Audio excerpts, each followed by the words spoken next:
Bonsoir Nordine, Bonsoir, comment ça va? Vous allez ça bien? va, ça va. Ça va, C'est loin le alhamdoulilah, Maroc alhamdoulilah. des Émirats là, c'est loin. Non, non, parce que j'ai essayé de t'avoir et à un moment donné, c'était Oui, parti oui, oui. complètement, ça rentrait sur un garçon.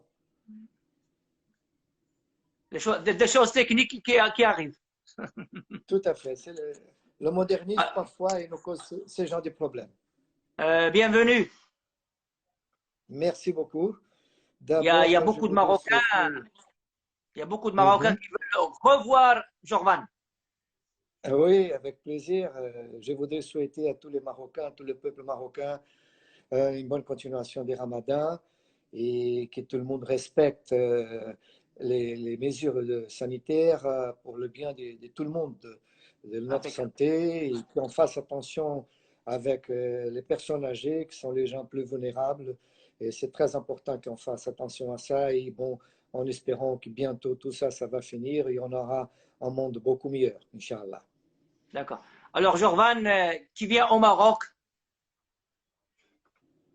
Pardon? Jorvan qui débarque au Maroc il y a longtemps. Mhm. Comment Oui, c'est votre vrai. arrivée au Maroc? Bon, mon arrivée au Maroc, c'était par la voie de Messie Faria à l'Armou, qui me connaissait depuis le Qatar. On était voisins de le même immeuble au Qatar. Il travaillait dans un club et moi, je travaillais dans un autre. Et lui, il apprécié mon travail. Il me disait souvent déjà là-bas au Qatar, je parle de 1977, hein, et il disait, un jour, je veux que tu travailles avec moi. Et je disais, Inch'Allah, on verra, on ne sait jamais, tout est possible, parce que nous, on faisait des échanges. J'habitais au cinquième, il habitait au quatrième, Ah, et d'accord. Faria, il était un très bon cuisinier. Et moi, de mon côté, je pense que j'ai cuisiné aussi bien, mais je faisais bien les gâteaux. Donc là, il faisait le repas salé, je faisais les gâteaux, chacun il avait la clé de la maison de l'autre. Et quand on arrivait dans des horaires différents, l'autre, il arrivait, il trouvait déjà le repas prêt ou bien le gâteau prêt Ah, à manger d'accord. après. Voilà, et on a soudé une très bonne amitié et c'était une grande amitié. Après, bon, je me suis séparé de lui à niveau des voisinages. Je suis allé à Oman. Et bon, quand j'ai quitté Oman, je suis passé 2 années à Oman. Quand j'ai quitté Oman, il a su que j'étais disponible. Je suis rentré au Brésil. À l'époque, j'ai habité au Brésil. Et lui, il m'a envoyé un message pour que je vienne travailler avec lui, mais j'avais dit que ça n'allait pas être possible parce que j'avais organisé bien ma vie, tout ça, et ça allait être difficile. À l'époque, j'avais ma fille qui aujourd'hui elle a 35 ans, elle était un bébé, et j'ai dit non, non, je ne peux pas. Bon, Ok. après, il a envoyé quelqu'un de Palais Royal au Brésil pour venir me convaincre. Il disait qu'il fallait, il avait assuré à Sa Majesté le feu Hassan II que si j'allais venir, on allait se qualifier pour le Mexique. Donc, c'était important de m'amener parce qu'il faisait confiance à moi et à mon travail. Alors, tu as parlé du Mexique, donc, belle époque, hein, 86. Tout à fait, Nordine. Juste pour rajouter ce que j'ai dit antérieurement, je suis arrivé 15 jours avant notre premier match contre l'Égypte à Casablanca. Casablanca. Et par la suite, voilà, on a fait un bon résultat. Par la suite, on est parti en Égypte et on a obtenu notre qualification pour le prochain match qu'on devait jouer contre la Libye, si vous vous rappelez bien. Ouais. Donc, la question que vous m'avez posée, s'il vous plaît, répétez, excusez-moi. J'ai dit, belle époque, 86, le Mexique. Belle époque avec les Ah, Haddaoui, avec les Dolmy, Timoumé, tout ça. tout à fait, tout à fait. Et avant que je mentionne à propos de cette belle époque, ces grands messieurs, ces grands joueurs on a eu le plaisir de côtoyer et de travailler avec eux, je voudrais remercier aux joueurs de l'équipe nationale de 86 qui, très récemment, je pense que c'était la semaine dernière, dans une radio locale, ils ont fait des grands éloges à ma personne en disant que mon travail, c'était un travail très important pour l'équipe nationale. Donc, une chose qui m'a vraiment très ému. Pour nous, à l'époque, enfin, la préparation physique, on était un petit peu la préparation physique, c'était, si on peut dire, c'était nouveau. Oui, tout à fait. C'était quelque chose de nouveau qui n'était pas encore implanté au Maroc. Il était implanté dans plusieurs pays, mais le Maroc, il était en train de vouloir démarrer. N'oubliez pas que moi, j'avais remplacé un ancien préparateur physique qui était déjà avec M. Faria, qui s'appelait Celso. Et je l'ai remplacé. Donc, il y avait déjà un préparateur physique à l'époque, avant que j'arrive.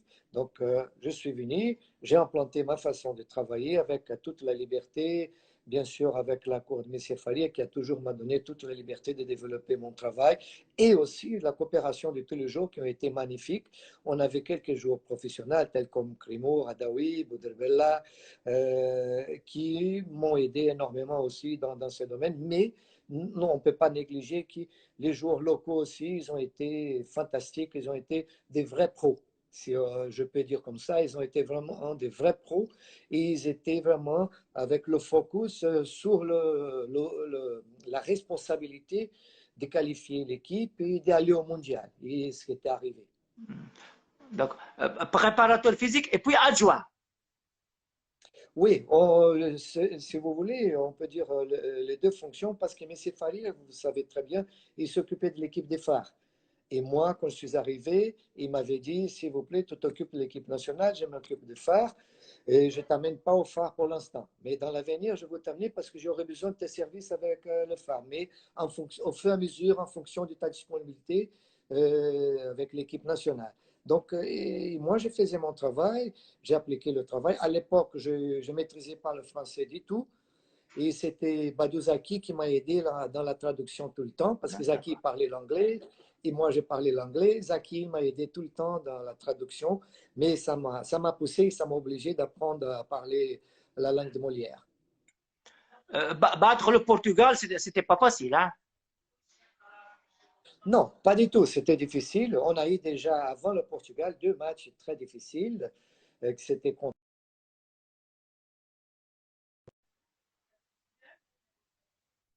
en Suisse.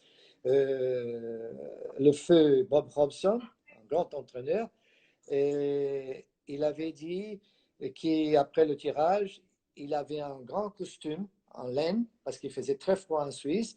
Et il avait dit, il a pris son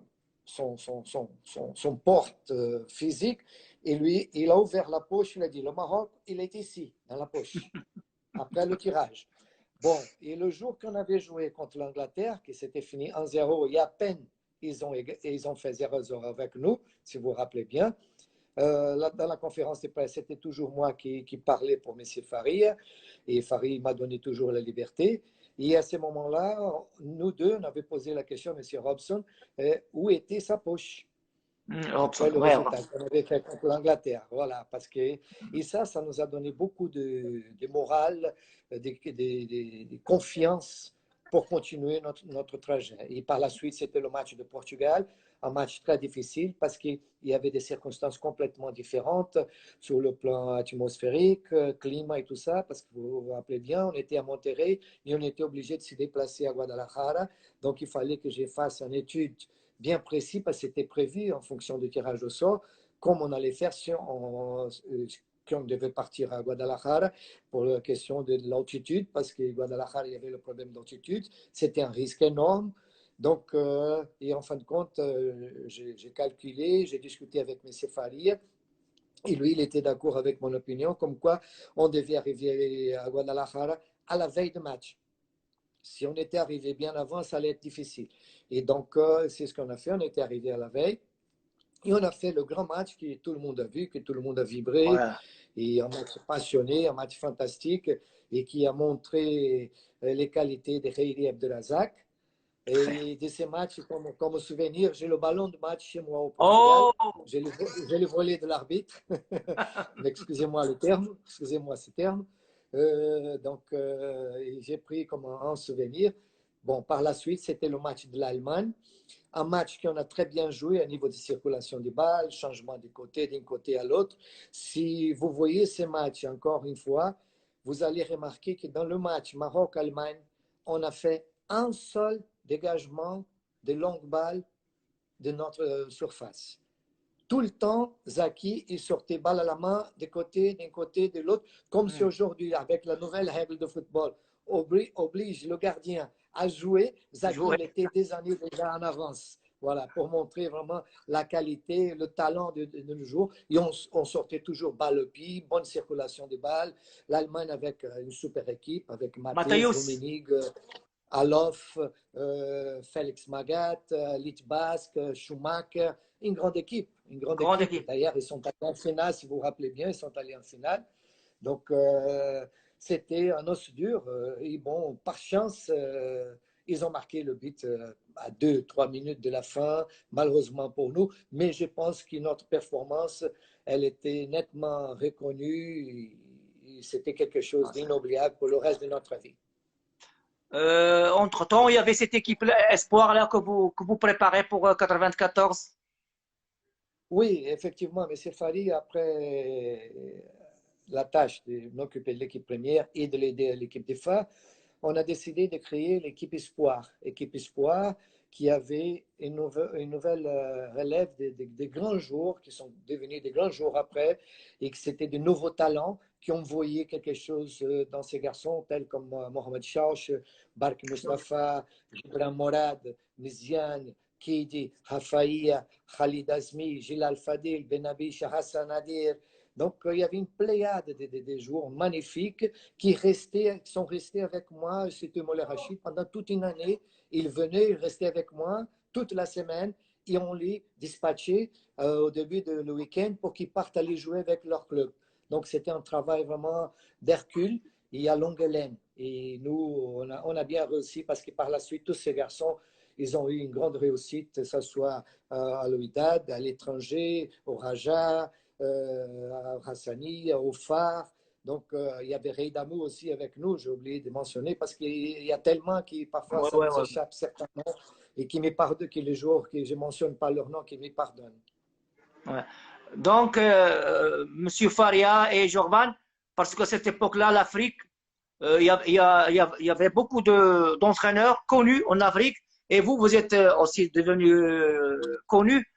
On peut parler de sorciers. Oh, bon, vous savez, M. Faria, il était un grand technicien. M. Faria, c'était, comment je peux dire, c'était le meilleur professeur que j'ai eu, si je peux dire ça.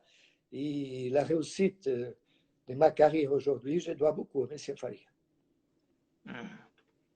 Vous avez, c'était des rivaux d'autres entraîneurs là en Afrique. Tout à Tu me fait. rappelles, Et non? à notre époque, il y avait Claude Leroy, que Claude c'était un Leroy, grand c'est pour ça que je dis entraîneur. sorcier. Voilà. Il y avait Claude Leroy, que je me rappelle, ce que Claude Leroy. Il y avait d'autres, bien sûr, qui ne me viennent pas maintenant. Je n'arrive pas à me rappeler pour le moment. Mais c'était une compétition vraiment toujours difficile en Afrique. Vous vous rappelez, on était sacré champion de l'ancien modèle de la Champions League, l'Afrique avec les phares. On a gagné la Champions League là-bas à Lumumbashi, au Zaïre, dans des conditions terribles. Et on avait gagné, on était sacré champion. Ça nous a donné le droit de jouer l'année d'après, ou quelques mois après, la Coupe afro-asiatique qu'on avait joué en Arabie Saoudite contre l'équipe de Daewoo de la Corée du Sud. Donc, c'était vraiment des compétitions très difficiles, très dures sur tous les plans.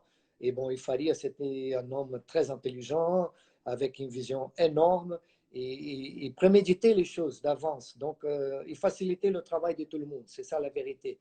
Et en plus, Fari n'était pas simplement un entraîneur, il était un entraîneur, un ami, un copain, un père. Il aidait tout le monde, il est un homme d'un cœur de la taille de Maroc, si on peut dire comme ça. Vous voyez, c'était un homme de grand cœur. Avant de s'envoler au Moyen-Orient, avant de partir au Moyen-Orient, quelque chose qui t'a frappé au Maroc avant de fermer la parenthèse Maroc. Quelque chose Non, souvenir. les souvenirs de Maroc, bon, c'était les pardon, excusez-moi, c'était les championnats que nous avons gagnés avec les phares, euh, la coupe, euh, la Coupe d'Afrique en tant que directeur technique du COCAB, la 5e place avec l'IRT au championnat marocain. Donc, tout déjà avec, comme entraîneur. Une belle aventure que j'ai eue aussi avec le TAS. Le Même TAS. si on avait descendu, même si on avait descendu, le TAS, ils m'ont pris à 4 journées de la fin du championnat. Il fallait gagner les 4. Donc, on a bien commencé. Il y a la dernière journée contre Koulibga, qui à l'époque, il y avait Fidadi, un ancien joueur qui était avec nous aussi. Et on gagnait, mais ils ont égalisé à la fin. Et donc, on était obligé de descendre. Et c'est là que Messi Fari il est venu pour qu'on travaille ensemble au TAS dans la deuxième division de championnat marocain. Donc, des bons souvenirs, c'est ça, c'est les bons amis que j'ai faits, ça soit un jour, d'autres amis dans ma vie normale, c'est tout à fait logique, des journalistes aussi, tels comme le feu Aziz Mahmoud, à qui je tiens bien à cœur, Mas quelqu'un, Mahmoud. Najib Salmi aussi. Donc, que des beaux souvenirs, si je peux dire. Je n'ai rien à regretter, qu'à remercier la grande opportunité que j'ai eue de développer mon travail, montrer mes services et défendre les couleurs du Maroc avec un grand honneur. Au Maroc, tu étais très gentil. C'est ce que, avec les copains, beaucoup le monde dit ça, c'est la vérité. Jorvan est Merci, gentil. J'ai le témoignage de Haddaoui, de merci. beaucoup de joueurs, de copains très gentils. De Tajdin du Wydad, le basketball, un monsieur très gentil là. Oui, oui, oui, monsieur Tajdine, grand ami aussi, oui, oui. Un grand ami, comme un frère aussi, c'est vrai. Et c'est vrai, j'ai essayé d'être correct, propre avec tout le monde. Dans le travail, j'étais complètement différent. J'étais parfois même un peu, dans un certain sens, très dur avec les gens dans le travail. Mais en général, même dans le travail, j'ai toujours respecté les gens pour me faire respecter. C'était ça le secret de ma carrière, de ma vie. Et aujourd'hui, je pense que j'ai une quantité énorme d'amis partout où j'ai été, dans tout le pays, club ou équipe nationale.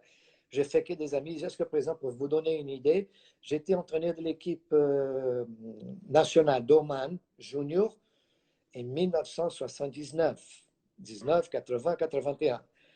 Pour vous dire, tous les soirs, je reçois 2 messages de mon gardien et de mon capitaine d'Oman de cette époque-là, des messages religieux. Donc, c'est-à-dire que je suis faire mes amis, je me suis fait respecter, j'ai respecté tout le monde. Et bon, c'est ça ce qu'on peut ramener de football, vous savez, Ouais, ouais. pas les victoires, les coupes, ça rentre dans l'histoire, ça rentre dans le musée, si on peut dire comme ça. Mais les bons amis qu'on a fait pendant notre parcours, qu'on a laissé, ça compte énormément. Et ça, c'est grand plaisir de dire que j'ai fait énormément d'amis dans tous les pays où j'étais. Donc, Jorvan, maintenant, tu es au Maroc et puis tu as disparu un petit peu, on t'a pas beaucoup vu. Et puis, au Oui, Moyen-Orient, champion d'Asie avec l'Irak. oui, mon dernier club au Maroc, c'était l'IRT, encore une deuxième fois. Et après l'IRT, je suis parti au Portugal, entraîné au Portugal, une équipe de deuxième division B, qui en avait fait un bon parcours, mais c'était normal, tout à fait normal. Après, j'ai pris une équipe deuxième division A, c'était 97, c'était quand mon fils Yassine il est né. Et là, on n'a pas monté de division pour un point. Donc, c'était un bon travail, c'était la remarque. Et juste après, je suis allé joindre Farense avec Hassan Nadir, Moussandao et Hajiri Ardouane. Et c'était par la voie de Hajiri Ardouane et de Hassan Nadir que j'étais amené au club, à vrai dire. C'est eux qui m'ont amené là-bas parce qu'ils avaient besoin d'un préparateur physique. J'étais déjà entraîneur, mais ils ont insisté. J'ai accepté de revenir un peu en arrière parce que c'était la Ligue portugaise, une équipe qui jouait la première division, donc c'était toujours intéressant. Et on a fait 2 années merveilleuses au point d'avoir la qualification pour l'ancienne Coupe de UEFA. On avait fini 5e au championnat portugais. Hassan Adir, il était le meilleur buteur du championnat portugais. Hajiri, il était le capitaine de l'équipe, il faisait des années. On avait Moussanda, on avait Peter Rufai, gardien de l'équipe de Nigeria.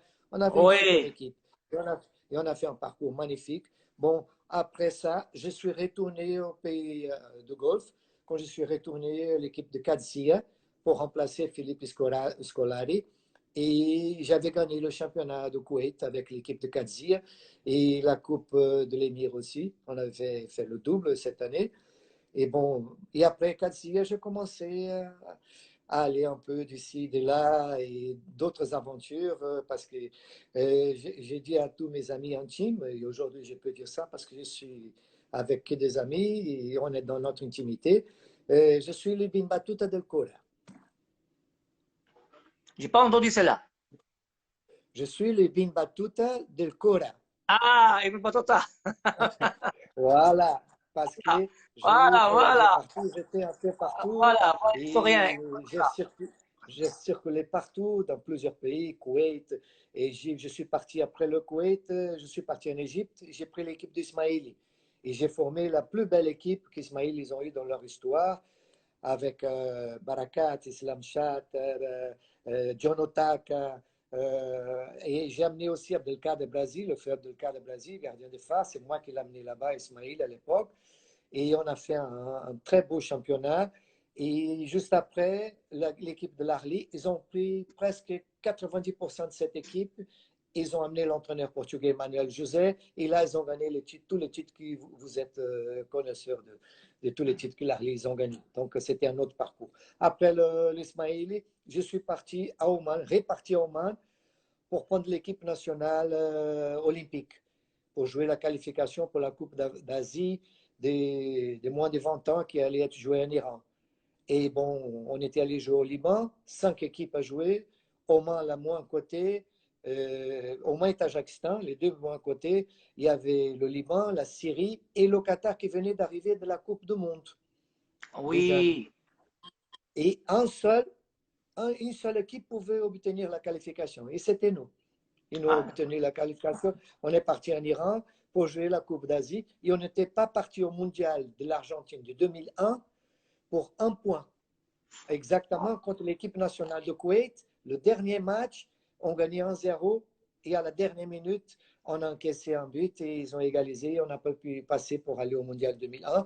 Et j'avais des grands jours dans cette équipe-là que j'avais découvert en main, tels comme Fouzi Bachir, Bad Al-Mainem, Ali El-Habsi. C'était moi, le gardien, qui était allé le chercher dans sa ville natale. Il jouait dans une équipe deuxième division.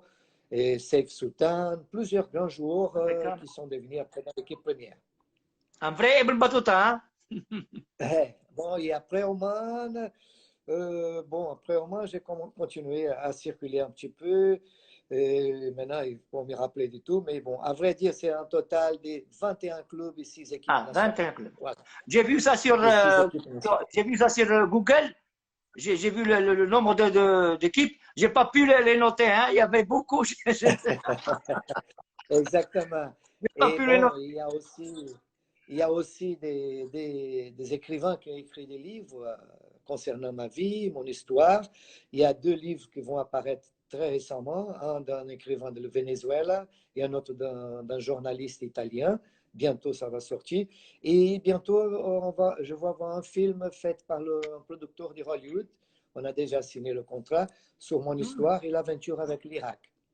Ah, d'accord. Ah, d'accord. Ah, d'accord. Mais l'Irak aussi, Voilà. tu peux nous parler de l'Irak parce que aussi c'était du top, hein.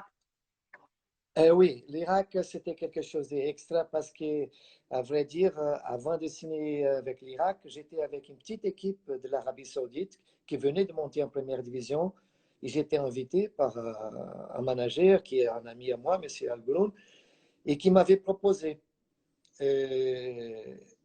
j'ai l'équipe de Altaï pour vous et tout ça. J'ai dit, mais il vient de monter. Et il a dit, non, non, non, on va vous donner tout le support. Je travaille avec toi. Le président, il est jeune. Et il veut faire quelque chose. Bon, j'ai cru, je suis parti là-bas. Altaï, et se situe dans la ville de Khaïl. C'est simplement 900 km de Jeddah, 400 km de Riyad. Voilà, on fait frontière avec la Jordanie. Et pendant l'été, c'est 52, 53, 54. Pendant l'hiver, -7, -8, Ah, -10. Donc, vous imaginez. Mais qu'est-ce qu'on a fait? Je suis allé chercher les jeunes joueurs que Al-Nasser, Al-Hilal, Al-Ittihad, Al-Ahli, ils ne voulaient pas et ils avaient l'âge de jouer dans l'équipe première. Donc, ils ont voulu prêter les joueurs. Donc, j'ai ramassé tous ces garçons, je les conscientisé de la responsabilité et de la possibilité de faire un grand avenir. Ils ont cru Et on était leader du championnat, on a gagné Hilal, on a gagné Al Nasser, on a fait match nul avec Ittihad chez Ittihad, j'ai gagné à Ali, et on était leader du championnat pendant 7 ou 8 journées, à peu près. Donc, c'était un beau parcours. Par la suite, certains de ces garçons qui ont travaillé avec moi, ils sont retournés à leur club d'origine. Il y a certains, même 3 ou 4, qui sont partis en équipe nationale. Donc, ça, c'est toujours le meilleur argent qu'un entraîneur peut recevoir. Quand il voit qu'il a cru à ses jours, et les jours, ils ont donné des fruits par la suite. Donc, et après, j'ai quitté le Thaï. Al Ghul retourne à moi. Il a dit, écoute, il y a un grand club de Saoudia qui veut tes services et l'équipe nationale de l'Irak. Le club de Saoudia, il donne, un exemple, il donne 20. L'Irak, il va te donner 10. C'est la moitié. Qu'est-ce que tu prends? Je dis, je prends l'Irak. Il dit, mais comment? Je dis, non, l'Irak. Parce qu'ils ont des très bons joueurs. Je suis le football arabe, parce que j'étais là-dedans, dans le monde arabe, tous ces temps. Et je sais qu'ils ont une bonne équipe et je pourrais faire quelque chose. Elle dit non, vous n'aurez pas la chance. C'est la Corée, c'est le Japon. C'est la Corée, c'est le Japon. Vous êtes dans le groupe de l'Australie. L'Australie, parmi les 23 joueurs sélectionnés, il y a 22 qui jouent à l'étranger, en Italie, en Espagne, en Angleterre. Il y a un seul qui joue dans le championnat australien. Il n'y a pas de chance. Prends l'équipe de Saoudi, c'est beaucoup plus d'argent. Je dis oui, je te comprends. Pour toi, ta commission, elle est meilleure. Mais croyez-moi que tu vas gagner beaucoup avec moi. Ne t'inquiète pas. Et là, je suis parti en Jordanie pour signer mon contrat. J'ai signé le contrat avec le président Hussein Saïd, qui était un grand joueur de l'équipe nationale de l'Irak, qui à l'époque, il était avec l'équipe nationale de l'Irak pendant le mondial de 86. Ah, d'accord. Et on s'est croisés pendant une fête qui était organisée par la Ligue arabe là-bas au Mexique. Il y avait nous, Saoudia et l'Algérie, si je ne me trompe pas.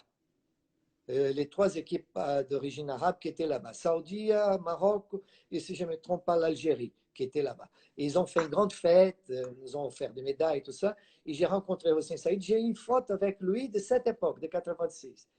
Et Ah, après, quand je d'accord. l'ai rencontré en Jordanie, 2007, je lui ai montré la photo. J'ai dit, voilà, vous voyez. Elle dit, oh. Donc, j'ai signé le contrat et j'avais la tâche de préparer l'équipe pendant 2 mois et demi. Ils m'ont jeté une liste de 53 jours pour choisir 23 au bout de 10 jours. Wow. Donc là, ce n'était pas facile.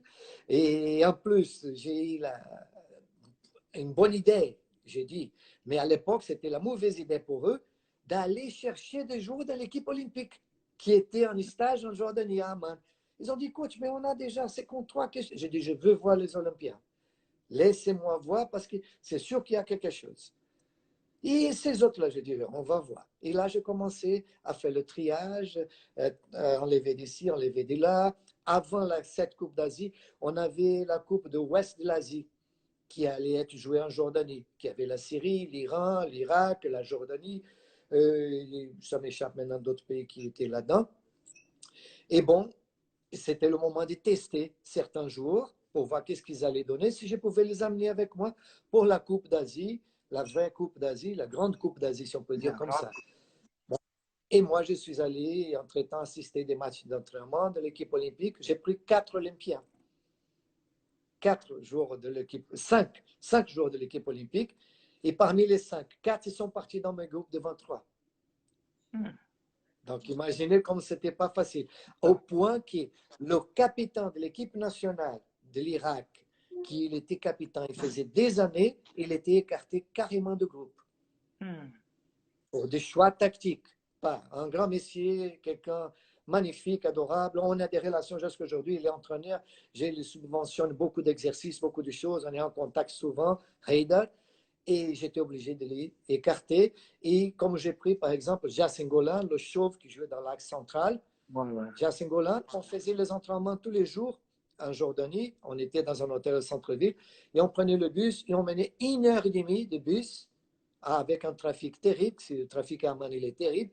Pour sortir du centre d'Amman, arriver dans un endroit dans les montagnes où il y avait un club de 2e division qui nous avait cédé le terrain pour s'entraîner. Et juste derrière cette montagne, c'était la frontière avec Israël. Donc, on voyait tout de l'autre côté et on s'entraînait là-bas tous les jours. Un beau jour, Jassin Golan, il débarque dans l'entraînement. Monsieur Vieira, est-ce que vous me donnez une chance? Je dis, écoute, vous êtes qui? Non, mon nom, c'est Yassin Golan. Je vous connais de l'Iran. J'étais avec l'équipe nationale olympique de l'Irak qui a joué en Iran la Coupe d'Asie de moins de 20 ans. Je vous ai vu tout ça. Et je vous connais. Donnez-moi une chance. J'ai dit, qu'est-ce que tu fais ici? Il dit, non, j'habite ici à Oman avec ma mère et ma soeur. Mon père, ils ont assassiné. Et je travaille dans un supermarché. J'ai dit, bon. Et là, j'ai dit, bon, il était un peu potelé et tout ça. J'ai appelé le préparateur physique, un Brésilien qui était avec moi, Fernando. J'ai dit, Fernando, je lui parlais en portugais, qu'est-ce que tu peux faire pour ça? Il dit, mais tu rigoles, quoi. Je ne suis pas un magicien. Je lui ai dit, écoute, je ne sais pas pourquoi je crois à ces jours-là. Je ne sais pas pourquoi. Mon intuition, elle me dit quelque chose. Et il faut que tu fasses quelque chose. Il dit, bon, dis-lui de venir demain. Donc là, on lui communiquait, tu viens demain. L'entraîneur adjoint qui était irakien, il a dit, écoute, ça ne va pas, mais c'est quoi ça? Il ne joue pas, ça fait longtemps. Je dis, Rahim, laisse-moi parce que c'est un feeling. Laisse-moi. Et j'étais en train de me faire condamner par des dirigeants qui venaient, qui mettaient la pression. Non, ne l'amène pas. Je dis, écoute, c'est moi l'entraîneur. Si vous voulez, c'est comme ça. Si vous ne voulez pas, amène un autre entraîneur, je rentre chez moi. Il n'y a aucun problème. Parce qu'avec moi, c'était toujours condition sine qua non. C'est moi le boss. Si vous respectez, c'est ça. Si vous ne voulez pas, amène un autre parce que moi, je rentre chez moi. Donc, ils ont respecté. Nasser, il a commencé à s'entraîner. Et bon, au point que je l'ai mis dans la liste, il est devenu titulaire de l'équipe. Et c'était un jour capital dans la finale. Voilà. Lui, je l'avais dit à la veille, je me suis réuni avec lui. J'ai dit, écoute, Yasser Kartani, c'est un grand jour. Mais c'est un jour qu'il évite toujours le contact. La première balle qu'il prenne, tu lui rentres dedans, il ne va plus revenir en avant. Parce que s'il revient en avant, ça va être difficile pour nous de gagner cette coupe. Et déjà, à l'intérieur du stade, quand ils ont été alignés, les deux équipes, il a commencé à respecter Yasser Kartani, à lui dire des choses et tout ça. Il dit, écoute, tu ne viens pas, je vais te casser, je vais te casser et tout ça. Donc, et le match, il commence. La première balle qu'il Yasser il prend, vous pouvez voir parce qu'il y a ça dans le match. Et boum, il les donne. Et Yasser, il est devenu joueur de milieu de terrain plus un attaquant. Donc ça nous a assuré, ça nous a donné la tranquillité. Mais à vrai dire, les joueurs irakiens, ils étaient des lions dans la finale. Ils étaient magnifiques. Magnifiques. Mais le meilleur match pour moi, c'était pas la finale. Ah, d'accord. C'était pas la finale parce qu'on a travaillé, on a préparé pour ça. Tu me rappelles, Jorval, d'un numéro 10. La demi-finale. Tu me rappelles un numéro 10, comment il s'appelait, si j'ai bonne mémoire, un numéro 10 là, chez l'équipe de l'Irak. Il était beau, beau gosse. Younes. Ouais. Peut-être. Ouais. Younes, le capitaine. Ouais. Il y avait Nachat Akran, Younes, Mehdi Karim, Jassen Abbas, Ali Abbas, Nour Sabri, le gardien du but. J'avais un groupe, parce que dans cette équipe de l'Irak, il y avait un autre problème. J'avais 3 générations différentes dans le même groupe. Donc, ce n'était pas facile de gérer les Olympiens que j'avais amenés, les joueurs qui étaient en train de vouloir faire leur promotion autant que joueurs, et les joueurs confirmés, tels comme Nachat, Younes, Hawar, Nour, des joueurs déjà avec un gabarit qui avaient une 60aine de matchs dans l'équipe nationale. Donc, il fallait savoir coller toutes ces pièces de puzzle pour que tout le monde arrive à s'entendre. Et vous savez très bien, pour les questions aussi, à l'époque, c'était une plan de guerre de l'Irak, c'était pas facile. Dans mon groupe, tout le monde avait déjà perdu quelqu'un de leur famille dans cette situation de la guerre. Nous-mêmes, on avait perdu notre kiné qui était demandé une autorisation spéciale pour partir en Irak pour voir la naissance de son fils. Il a vu son fils naître. Il rentre dans une agence de voyage pour prendre son billet, pour revenir à Amman, pour nous joindre. Et quand il sort de la porte de l'agence de voyage, une voiture piégée, explosée, il était parti. Voilà. Il s'appelait Anwar. Voilà. Et bon, pour continuer, à Amman, c'était aussi un moment capital parce qu'avec cette Coupe de Ouest d'Asie, on a joué et on était parti en finale et on a perdu la finale contre l'Iran. C'était la plus grande défaite que j'ai plus aimée dans toute ma vie.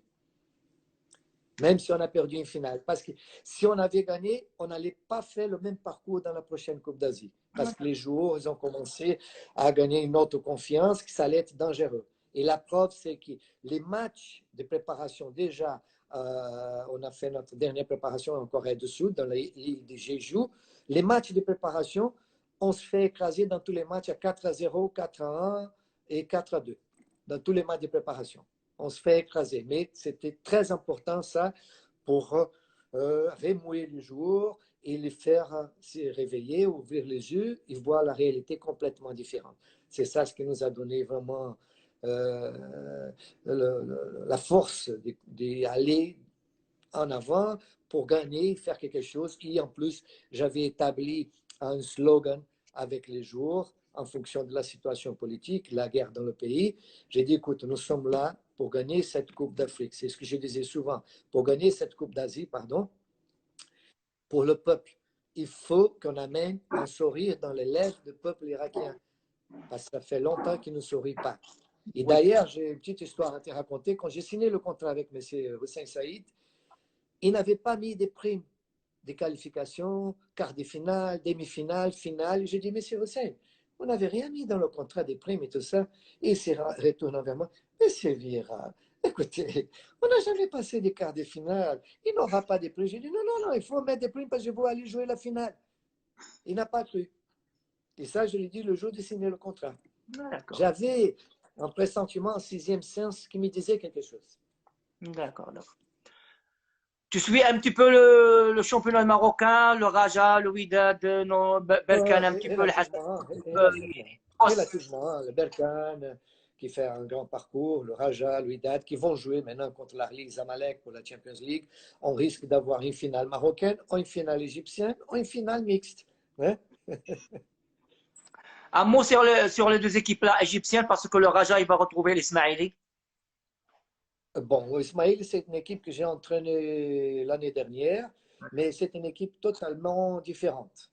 C'est là que j'ai entraîné. Si vous vous rappelez bien, nous sommes venus jouer contre le Raja pour la Champions League, Arab Champions League, et on a fait un grand match contre le Raja. Vous vous rappelez bien, on a perdu au penalty. Et c'était pas facile de supporter toute la pression de plus de 50, 60 ou 70 000 spectateurs là qui nous mettaient la pression sur le dos et derrière la nuque. Et les joueurs, ils ont su bien supporter la pression. Mais ce ne sont pas les mêmes jours. Il y a quelques jours qui sont là. Il y a des jeunes joueurs qui c'est moi qui les a promus à l'équipe première. Mais ils ont un joueur tunisien, ils ont un joueur irakien maintenant, Aman. Donc, c'est une équipe un peu différente. Ils ont aussi des joueurs africains. Ismail et la prédominance d'Ismail, ils sont considérés, ils sont appelés en Égypte comme l'équipe brésilienne de l'Égypte, parce qu'ils Ouais, jouent le style brésilien. même la tenue, elle est brésilienne. Elle ressemble un petit peu, c'est ça, tout à fait. Donc, c'est une équipe qui joue un beau football, mais tout dépend de l'entraîneur qu'ils ont. Parce que vous savez, aujourd'hui, malheureusement, on ne parle pas de collègues de travail, mais question entraîneur, il y a toujours une certaine peur de défendre leur poste, leur position. Donc, parfois, on devient avec un système trop défensif. Et surtout quand on va jouer avec un Rajak, c'est une grande équipe, des grands joueurs. Donc, il se peut qu'ils vont jouer défensif et un peu défensif, un peu aller au contre-attaque. On ne sait jamais. Je ne sais pas. Honnêtement, je ne sais pas. Mais si je connais bien la mentalité et de qui les entraîne, peut-être ça sera un petit peu comme ça. Et bon, et même les joueurs, je pense qu'ils vont se rétrahir un petit peu. Mais ça sera un bon match, un match intéressant, je pense. D'accord. Si on revient à la préparation physique, des conseils, des idées aux préparateurs physiques au Maroc ou bien partout au monde pour réduire cette fonction. Comment? D'aujourd'hui, la Oui. préparation physique d'aujourd'hui est complètement différente de la préparation physique de mon époque. Ah, d'accord. Complètement différente. Il y a des valeurs complètement différentes. Il y a des points qui sont considérés beaucoup plus importants, tels comme la force, l'agilité, la flexibilité, la dynamique de joueur, parce qu'aujourd'hui, on joue en football beaucoup plus couru, et beaucoup plus marquage homme à homme, compact, circulation des balles rapides, on monte, on revient. Parfois, vous voyez certains matchs de la Première Ligue ou de la Ligue espagnole ou des grandes ligues européennes, on voit l'avant-centre à l'intérieur de 18 mètres de son équipe pour essayer de défendre. Et dans quelques secondes, il a déjà fait un sprint, il est déjà dans l'autre 18 mètres en attendant un centrage pour marquer un but. Donc, les qualités physiques du joueur sont très importantes. Le mode de vie qu'il mène, c'est très important. vous savez. Donc, la préparation physique aujourd'hui, je trouve que c'est un point crucial et très important dans la préparation d'un club. Mais tout dépend la méthode, comme elle est appliquée, parce qu'il y a une méthodologie se faire appliquer dans le domaine de préparation physique. Il y a des systèmes à appliquer aujourd'hui. Par exemple, nous travaillons les jours avec des réactions plus rapides. C'est plus comme avant. Si vous voyez le match Maroc-Allemagne, ils jouaient à 50-60 à l'heure, mais c'était le meilleur niveau de l'époque. Vous comprenez? Aujourd'hui, 50, 60, 70, ce n'est pas suffisant. Donc, il faut que les joueurs ils soient bien préparés physiquement, à niveau de nourriture. Il y a un contrôle physiologique, c'est très important. Les grands clubs, ils ont des nutritionnistes, ils ont aussi même des psychologues pour orienter les joueurs, parce que vous savez, parfois le joueur il vient de chez eux avec un problème, il transporte le problème à l'intérieur du terrain, donc il faut savoir travailler tout ça. Et tout ça, ça va donner des reflets dans la préparation physique de l'athlète. Donc, il faut que le joueur il soit très conscient qu'il est là pour travailler sur le plan professionnel, il doit se préparer physiquement, mentalement, et le préparateur physique. Il a une grande responsabilité, mais il ne travaille plus aujourd'hui tout seul comme j'ai travaillé à l'époque. Aujourd'hui, il a le support d'un physiothérapeute, d'un physiologiste, d'un nutritionniste. Si lui ne travaille pas avec ces gens, il peut se perdre sur son chemin. Parce que ce n'est pas facile aujourd'hui, parce que chaque jour, il a ses qualités individuelles. Donc, il faut profiter le maximum possible de la qualité individuelle de chaque jour. Et après, on rassemble tout le monde pour profiter de cet ensemble de qualités individuelles pour devenir une qualité unique. Impeccable. Si on prend Jorvan et on le met avec Oui, Ben Atia, avec Boussoufa, qu'est-ce que ça peut donner? ils vont être obligés de travailler. Ils vont être obligés de travailler. Ouais. C'est du travail. C'est le travail qui paye. Hmm. Ça, on doit être sûr et certain. Dans la vie, dans tous les métiers, c'est le travail qui paye. Donc, il faut qu'ils travaillent et aussi pour défendre les couleurs du pays. Donc, on défend le drapeau national. Donc, c'est important. D'abord le pays, d'abord les couleurs nationales pour défendre. Vous savez, Ils je peuvent, vais vous dire une chose. je m'excuse, ils peuvent être champions d'Afrique avec Jorvan? Écoute, je ne suis pas magicien. Je ne peux pas dire que je serai un champion. J'ai dit ça pendant l'Irak parce que j'avais le feeling, mais il faut que je puisse connaître vraiment tous les jours. Aujourd'hui, je connais les joueurs, de les voir à la télé, tout ça, mais il faut que je fasse connaissance des joueurs dans le sens comme quoi je vois comment ils travaillent, qu'est-ce qu'ils font et tout ça. C'est trop peu parce que je les vois à la télé pendant un match. Ce n'est pas suffisant. Le match, c'est une chose, l'entraînement, c'est une autre chose. Comportement à l'hôtel, c'est une autre chose aussi. Donc, il y a plusieurs facteurs qu'il faut prendre en considération pour voir vraiment si on peut être champion avec ces groupes-là ou si on doit aménager le groupe. Vous comprenez? D'accord. Bon, j'ai Parce que ouvert cette parenthèse. l'Irak, c'était un cas à part parce que c'était un feeling. J'ai eu ce feeling le jour de la signature de contrat et quand M. Albrou m'avait parlé, m'avait proposé au ça, j'ai accepté l'Irak. C'était un feeling, une chose qui venait dedans qu'on ne peut pas expliquer. Mais si on travaille, on peut aboutir à quelque chose, on peut arriver. Parce que le Maroc, quand même, c'est une grande équipe nationale, c'est une équipe qui a une histoire derrière elle dans le football africain, le football mondial, football arabe. Donc, le Maroc est obligé de travailler toujours pour jouer les finales. C'est tout, à mon avis. On ne peut pas jouer jouer pour troisième, quatrième place. On doit Bon, jouer toujours pour aller en finale. Et après, on verra sur le terrain. j'ai ouvert cette parenthèse parce que avec Jorvan, Farid, nous étions bons en 86 et puis 98 avec Henri Michel. Et puis il y a toujours, si on peut dire, un vide. Tu vois, il y a toujours un vide. Il y a toujours un vide. Même si nous avons Un beaucoup de grand joueurs vide. en Europe avec le Hakim Ziyech au Ajax Amsterdam, Ben Oui, Ali, oui, oui. et tout ça, il y a toujours un vide.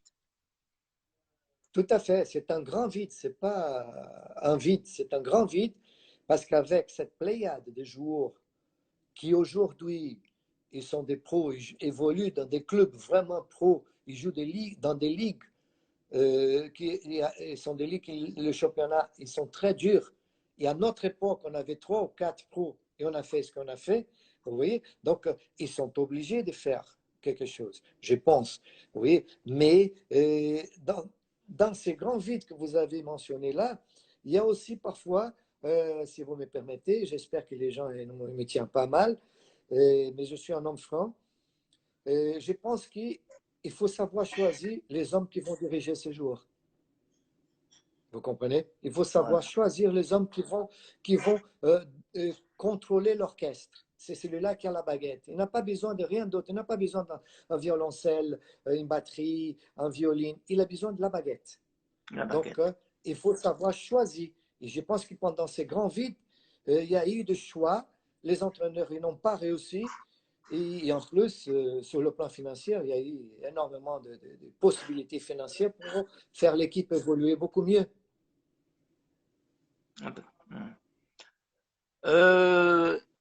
Je me rappelle de toi toujours en survêtement et tout ça. Survêtement, tu la gardes? Ils sont toujours gardés. Survêtements, tout est gardé avec. Et d'ailleurs, ils sont au Maroc, dans notre maison, dans des cartons, tout est gardé. J'ai beaucoup de beaux souvenirs de Maroc. Le survêtement de l'équipe nationale, le rouge, pantalon bleu. Hein? J'avais la chevelure, une grande Les barbe. cheveux, les poivres. Oui, même le t-shirt, je ne sais pas si vous vous rappelez, le t-shirt blanc qui avait le sigle d'Adidas pendant le mondial, que Dr. Hassoun, les Haïti, et il habillait pendant les matchs, quand il rentrait au terrain. J'ai ces t-shirts bien gardés. D'accord. J'ai aussi un ballon signé par tous les joueurs du Maroc à l'époque. Tous les joueurs m'ont signé un ballon. Aussi un autre ballon qui est dans mon petit musée. J'ai un petit musée chez moi au Portugal. On est tout près de 50 minutes notre live. Peut-être que j'ai oublié quelque chose. Alors, si j'ai oublié quelque chose, tu peux la dire, tu peux dire ce que tu penses. Peut-être. Non, je pense que nous avons parlé un peu de tout.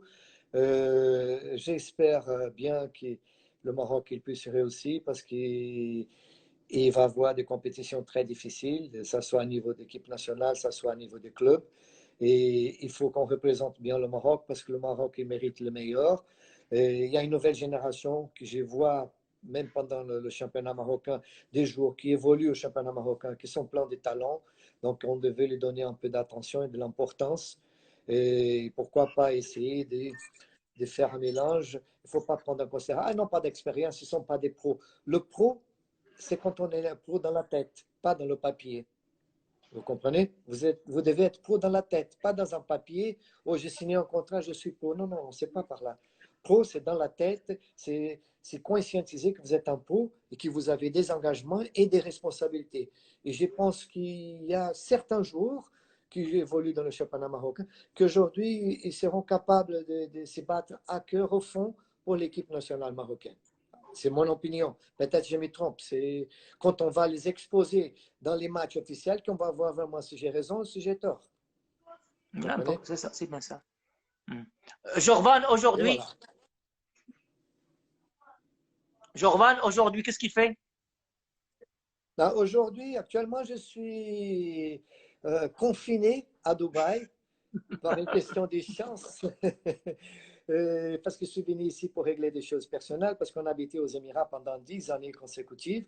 Donc, on a eu des choses ici et des amis aussi. Je suis venu ici le mois de novembre pour régler des choses qu'il fallait dépendre de papiers qui devaient être réglés.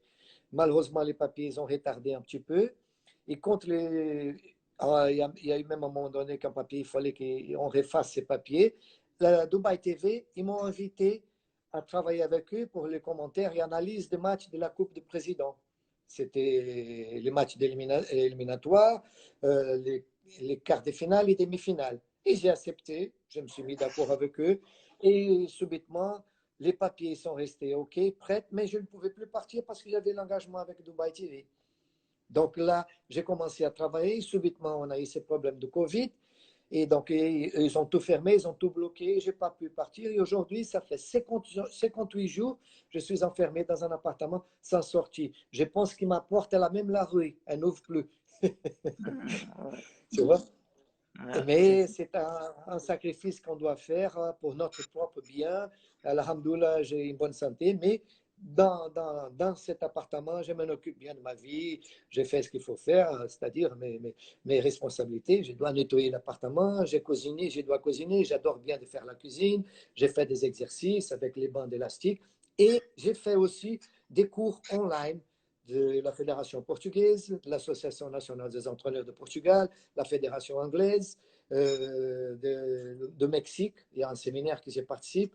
De la Confédération brésilienne de football, je participe demain à un séminaire. Donc, c'est une façon aussi de se recycler et de ne pas rester statique sans rien faire parce que aussi il y a le facteur émotionnel, psychologique, un stress qui peut arriver. Donc, il faut savoir contrôler pour bien doser tout ça et rester vraiment tranquille, comme on dit, cool, hein? Sans stresser, sans paniquer, parce que la situation elle est vraiment difficile. On reconnaît ça, en espérant que ça puisse finir bientôt, Inch'Allah. Et bon, mais voilà, le reste, ça va, tout va bien, alhamdoulilah, il n'y a pas de problème, je suis là. J'aurai mon vol de retour vers le Portugal chez moi, qui est le mois de juillet. Ah, Qui est d'accord. juillet, que j'aurai un prochain vol. Et ça sur Lisbonne. Mais moi, je n'habite pas à Lisbonne, j'habite à Porto. Vol sur Porto. Porto qui est septembre. Mais moi, je pars juillet sur Lisbonne et de là, oh, je prends le train ou un autre avion et je monte sur Porto pour rejoindre la famille qui sont là-bas aussi confinés. Ça fait déjà 60 et quelques jours dans la maison. Ah, C'est pas facile. pas- Mais on tient bon. On est des bons Marocains, t'inquiète pas. Jorvan, à part le football, une autre discipline de sportif que tu aimes? Ah bon, j'ai toujours pratiqué plusieurs disciplines quand j'étais jeune et pendant plusieurs années. J'ai joué le foot, bien sûr. J'ai fait la natation. J'étais champion de l'État de Rio de natation. J'ai fait du judo aussi. OK. Et j'étais entraîneur de handball. Je suis diplômé en handball en Allemagne. Bon, à part ça, voilà, c'est tout. Après que je me suis engagé avec le foot, j'ai eu plus de temps pour faire toutes ces choses-là.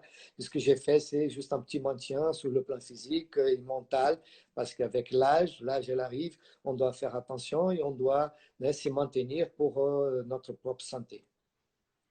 J'ai ouvert cette parenthèse parce que on ne doit pas parler que du foot parce qu'il y a d'autres disciplines olympiques et tout ça. Donc, Tout à fait, tout à fait, tout nous à avons fait. des Et gens bon, qui nous moi regardent. aussi, et il y a une chose que j'aime bien de faire, c'est des montages des exercices d'entraînement de football. Je suis un passionné dans ce domaine et je passe mon temps en train de monter des exercices de football pour la prochaine fois que je commence à retravailler, vous voyez. Donc, je suis toujours dans la recherche, je suis en contact avec une centaine, ou même plus, de personnes partout au monde qu'on fait des échanges de connaissances, de travail, d'entraînement, et même sur le plan préparation physique, parce qu'on est obligé de se réactualiser et de se réintégrer dans ce domaine, même si ce n'est pas moi qui le fais, mais je dois faire connaissance pour que je puisse développer mon travail aussi. Jorvan, c'était impeccable avec toi. Et voilà. C'était très intéressant. Et on est là. Si vous êtes de passage Merci à beaucoup. Casablanca, C'est vous moi êtes que je le vous bienvenu. remercie. Je passe un grand bonjour. Merci. Merci. Un grand bonjour à tous les Marocains. Sûr et certain, dès que cette période elle passe, on va venir au Maroc parce que mon appartement il est en face du stade d'honneur, en Ah, face de la porte 14. Donc, je n'ai pas comme m'échapper de football, vous savez. Donc, je viendrai comme j'ai fait toujours avec un grand plaisir pour revoir mes amis et, et aller dans un café, papoter un petit peu de foot, comme la bonne coutume marocaine et manger un bon couscous. C'est vrai que je mange un bon couscous chez moi. Ma femme, elle fait un couscous merveilleux. Mais on va venir tous pour manger, Inch'Allah, et pour revoir les amis, passer des bons temps dans un pays qui m'a su donner l'accueil, l'amour, la tendresse et le respect. impeccable. Merci. Merci, Jorvan.